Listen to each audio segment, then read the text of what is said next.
Hey, are you that guy with that stock sealed 3-valve? Stock sealed. Yeah. So, for those that do not know, and you guys have seen this Mustang on the channel before in small snippets, this is my buddy Kris Ledford. Hey guys, how's it going? This thing is an awesome machine. You know, we kind of joke about it being the benefit of the doubt, but it's honestly, for what it is, it's a great car. It is. It's a lot of fun to drive. I mean, for a mild bolt-on car. It was featured in Muscle Mustang and Fast 4 magazine in August of 2017. Kind of a build I put together, and it's one of those that you just won't see it around a whole lot. My idea with it was not necessarily to be the fastest, because there's always somebody faster, but to be most unique. I mean, you're not going to see a whole lot of 3-valve cars that look like this. And even at the same time, it's something that, you know, you can say is yours and you have fun with it. Oh, absolutely. And, you know, as long as it puts a smile on your face, and a lot of times it puts a smile on everybody else's face. Oh yeah, and absolutely. That's the point behind it. It doesn't get drove nearly as much as what it used to, but what little bit it does get drove, I enjoy it. So most of the YouTube world has probably never seen this very much, so you want to give us like a rundown of the car real quick? Yeah, your basic bolt-on 3-valve, cams, intake, long tubes, FRPP hot rod cams, Ford Racing, intake manifold, upgraded 3650 trans, one-piece drive shaft, 31 spline axles, Viking rear shocks, full BMR rear suspension. The front half of the car is still 10 through 12 parts, but it's 10 through 12 Roush parts, and then the whole back half is done in 1314 Shelby parts. And believe it or not, it actually works really well. Like you don't see very many 2010-ish cars in that area, 3-valves, that have a 13 back end. At least I've not seen very many. No, and believe it or not, it actually goes together really well, and it's for what it is, came together really clean. Yeah, and that's one thing that I noticed too, just from seeing it a lot. You know, when I'm out and about, or if I'm, you know, just happen to go to work, because we kind of both work at the same place. Coincidence? I think not. But you know, it's always a clean car. That's the first thing I noticed about it. It's one of the cleanest builds that I've probably seen, hardly, you know, ever. That's the thing, is it's a really clean build. And now, you know, when I first saw it, it was on the GT 500 wheels, the black GT 500 wheels. Now he's on a set of SVE drag radials with some Mickey Thompsons in the back. Yeah, I decided with what little the car gets drove, I wanted to go more towards the drag setup again. SVE makes an awesome product. You can get them through late model restoration, and they take real good care of me. But it's on a Mickey Thompson ET radial. Not really desirable for a stick shift car, but for as much as it still gets drove to the extent, I wanted something that was a very streetable tire. And a stiff wall bias ply was not something that I was really going to drive to and from work on days that it was nice. So, but I mean, even for being a ET radial, it still hooks up and does the job. Yeah, and that's definitely the case, especially today. It hooked very well. Oh yeah, it did very well. Hooked very well out of the hole. So, and about how much power do you think this is making? To be totally honest with you, I'm not entirely sure. I know a lot of people in the same setup are in the neighborhood of high 300, low 400 range. Same setup. It needs a better tune. That's what it boils down to. I need to get with somebody and get it retuned. It's cam tuned right now, very rich, and has a lot of bad tip-in spots, but for the most part, under watt, it runs all right for what it is. It's fair enough, you know. So this is the, well, especially this is the guy that you know, has really introduced me more into the car world. He's really taken me under his wing with a lot of this stuff, and you know, I really have to thank him for, you know, really supporting this channel. So big thank you to supporting my channel, and for, you know. And I appreciate that, because like I said, I told you before, I see talent, and I see that you're good with what you do, and there's always a lot of opportunity to come out. It just takes knowing the right people. That's right, and that's exactly what he's kind of teaching me. And, you know, I'm slowly meeting people as I go, and that's kind of the nice thing about it. And you know, the cars just happen to belong in the same spot, so it's just kind of a everything meshes together really well. And so, yeah, I can't really think of much else to ask. I mean, yeah, this is a super clean car, super clean build. It's very quick, and it can be something that you can have fun with for probably, you know, for a little to no money. But I mean, when you get it out, you don't, half-ass drive it. You beat the shit out of it. Yeah, that was the initial thing when I started doing this. Was everybody always starts with throwing out a lot of power to it, and oh well, rear end let go, let's upgrade. Trans let go, let's upgrade. And I tried to kind of do things a little bit backwards, and I tried to throw money at making it withstand whatever kind of beating it was going to take, and that's where I'm at with it now. Now it's just a matter of trying to make some good power. I'd like to see D1 blower in mid 5s next year, so we can see mid 500s to the tire next year.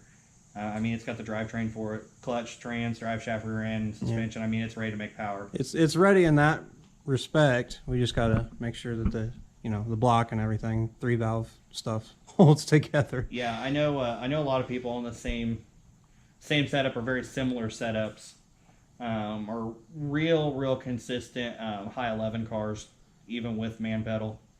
So I mean, it's got capability. Everybody underestimates the 3-valve, but I wouldn't say they make decent power, but they work. Consider it the bastard child if you want, but it does what it wants to do. So, and it's mean. It sounds mean. It sounds just like a muscle car should, a pony car should, and it has the stance. It has the look. It speaks aggressive. It speaks get the hell out of my way, or I will run you over, kind of thing, so. And this isn't the only cool vehicle he has. He's got a 2010 Cummins, don't you? Yeah, I do. Daily driver status. Which it's like way out there. Yeah. Not really a whole lot to brag about. Fully deleted, coolant bypass, full 5-inch off the turbo, and EFI Live by Corey Willis from PPEI. I'd probably say mid 500 wheel truck-ish. Still a trans-safe tune. Yeah. But for an 8,000-pound truck, it drives to and from work, and it moves. Well, yeah, and that's the case. And I've had the privilege to drive it, and I've had the privilege to ride in it, and I can tell you, it's really not that bad to drive, even on and this is like a 2-inch leveled front end kit with 20 by 12s. Yeah. And 20 by 12s and 33 1250s.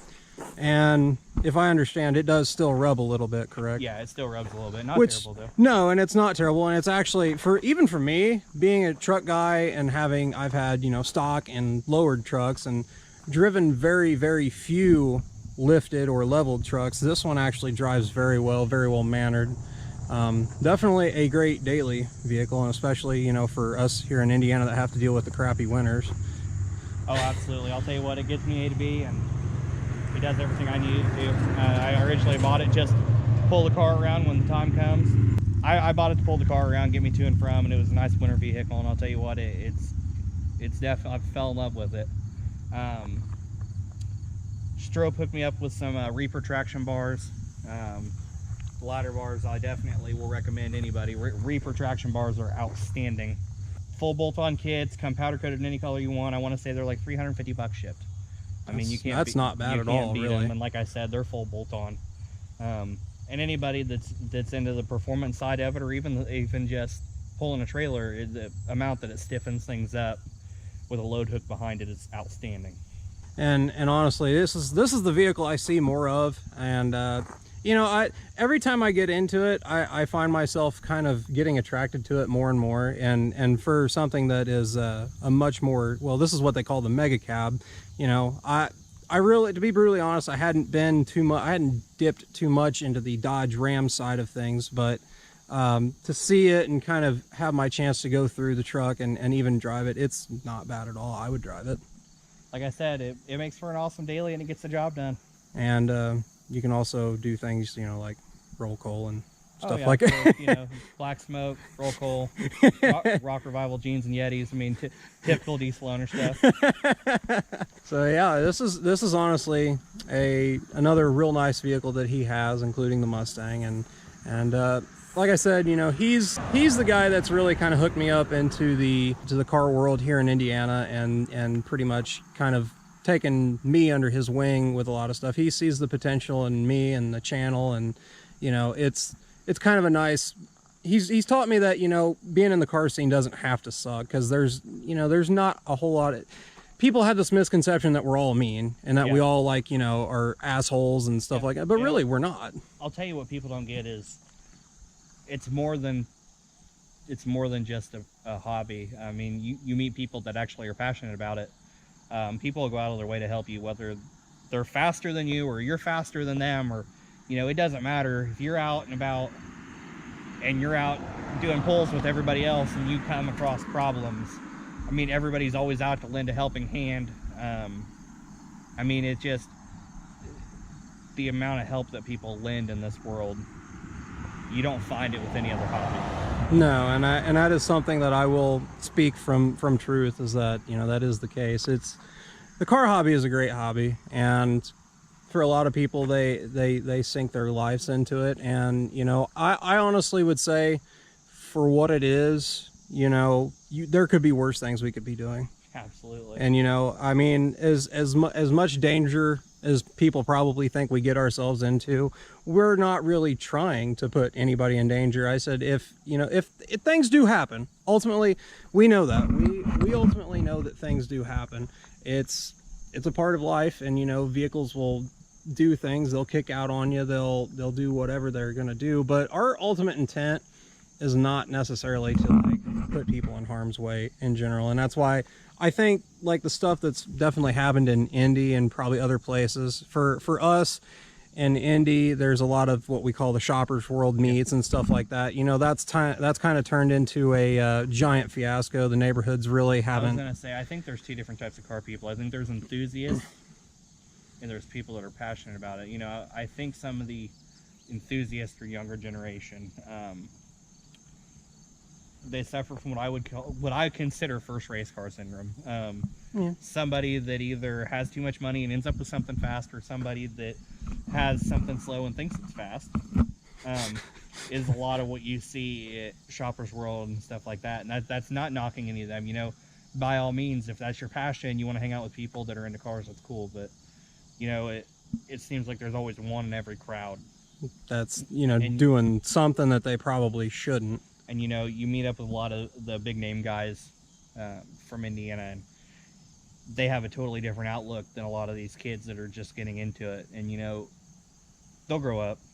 They'll realize eventually that there's more to life than ruining everybody's hangout spot because you think it's cool to do a burnout across the parking lot. Or do a donut, or doing wheelies. That's carelessness. That's what gets people hurt.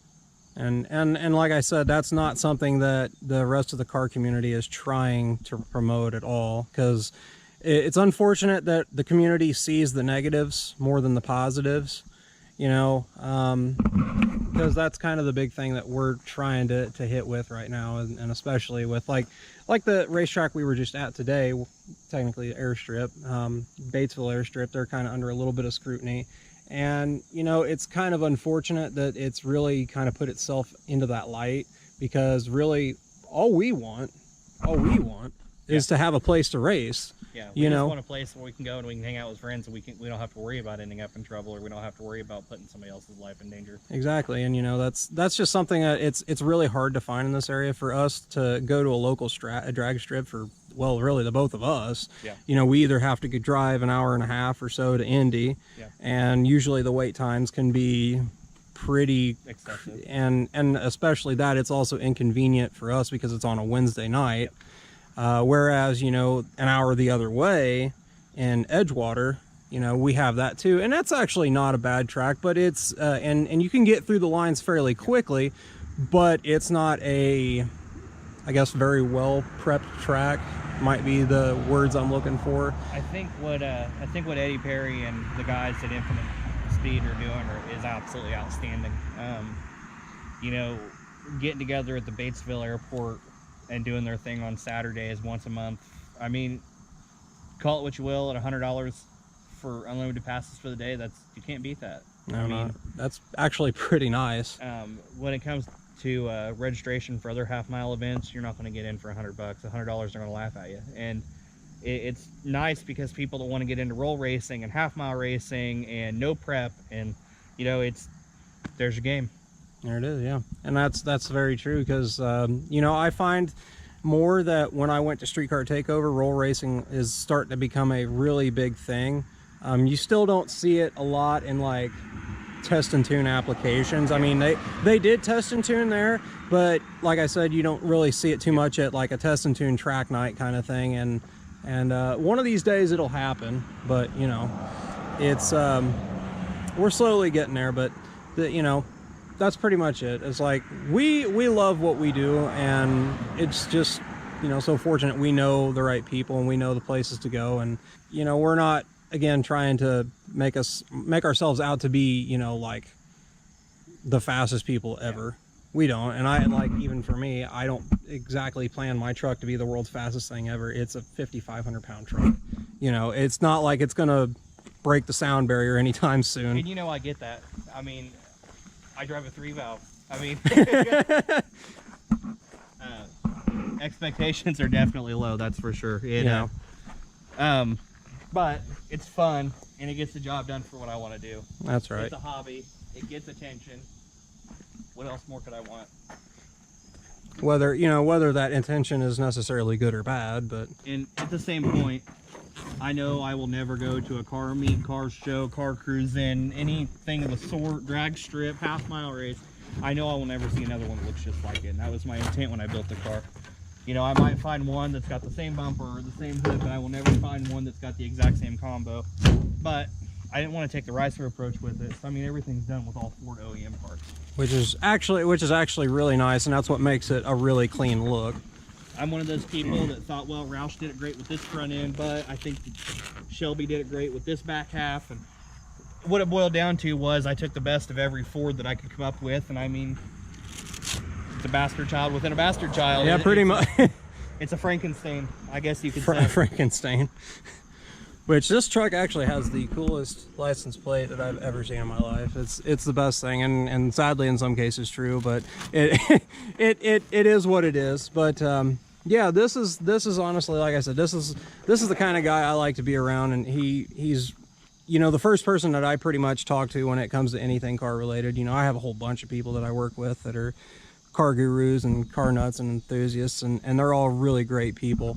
But this is the kind of people I like to be around, and they really, I guess, push me to see the potential in yourself. Yeah, that's right. That's exactly what I'm going for. So, and are you on any forms of social media? I am. People can look me up on Instagram. 164.6. Add me on Facebook. Or I do have a photography page on Facebook, Quarter Mile Captures. I don't update it nearly as much as what I used to. Instagram's probably the best way to find me. Child on the way in January, so life's a little different now. So when it comes to keeping up on social media, it's kind of slowed down a little bit. Instagram and Facebook's about as good as it gets. So, yeah. Well, again, thank you for letting me come out today, rather, and you know, for spending the day, and especially for dinner, because, you know, I'm gonna be brutally honest, I've never had Skyline chili ever, and they kind of broke my Skyline chili cherry tonight. So you know, I can't thank them enough for their hospitality and for the kindness that these people have. You know, he's a great person, and I see that, and he sees the kind of potential that I have. And you know, even though we like to joke back and forth, you know, like my car, the rice patty burner, yeah, and you know, his slow stang in there, and the big old thing it is. We don't know. We haven't really come up with anything yet, but yeah, then you got my wife living the Hemi life. I mean, we're all over the place. Yeah, you know, so it's one of those things where it's just it's just nice. Yeah, it really is. So again, thank you for everything today, and definitely check this guy out. He's going places. He's the guy to know if you really want to do anything in life. If you really want to do anything, but at the same time, he's a really cool person to know, and he's super friendly. So if you ever see him out, you ever see his Mustang, his truck, definitely say hi. He's cool as hell. Check it out, guys. Shane Man 20.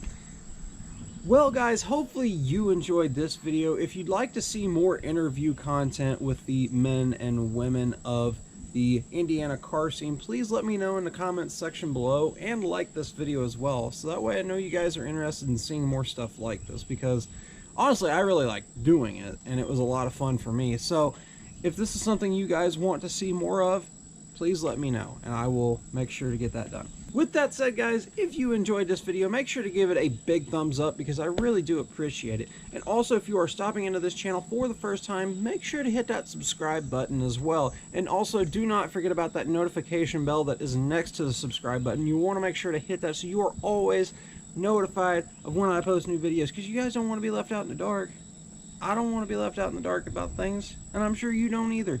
With all that said guys, hopefully you have a fantastic day and take it easy.